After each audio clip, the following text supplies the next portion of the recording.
Babala para sa mga magdamag kung magbukas ng appliances. Magpapatupad po ng 89 centavos per kilowatt-hour na dagdag singil sa kuryente ang Meralco ngayong buwan.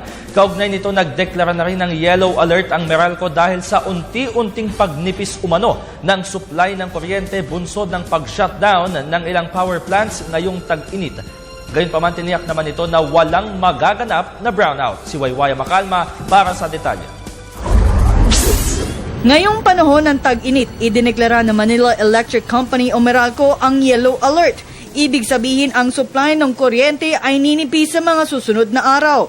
Dahilan ito sa pagkakaroon ng problema sa 7 major power plants sa Luzon.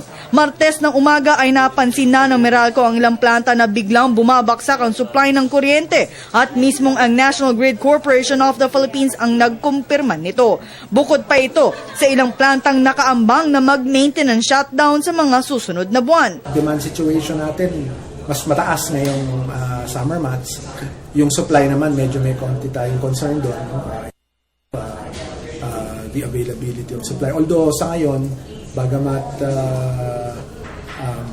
naka-yellow alert tayo for a certain period of time as confirmed to us by the system operator, still, all in all, talagang nagkaroon ng pressure for prices to go up. Ngayong buwan ng Abril ay magtataas ng 89 centavos per kilowatt-hour ang Meralco.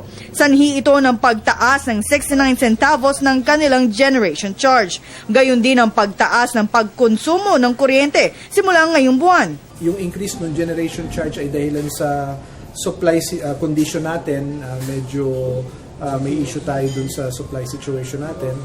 At nasama pa yung outage ng several large power plants. No?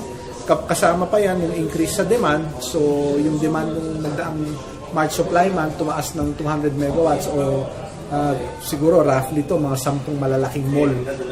So normally pag tumataas yung demand at medyo may issue tayo sa supply, yung presyo sa wholesale electricity spot market na pinagkukunan din ay tumaas. So, kaya nag-reflect itong increase na ito.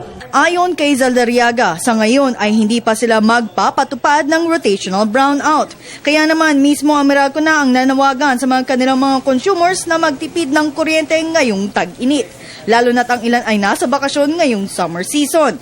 Sa pagpatay ng mga ilaw kung hindi ginagamit, pagtanggal ng mga appliances sa mga saksakan ay malaki na ang maititipid at maitutulong sa lipunan.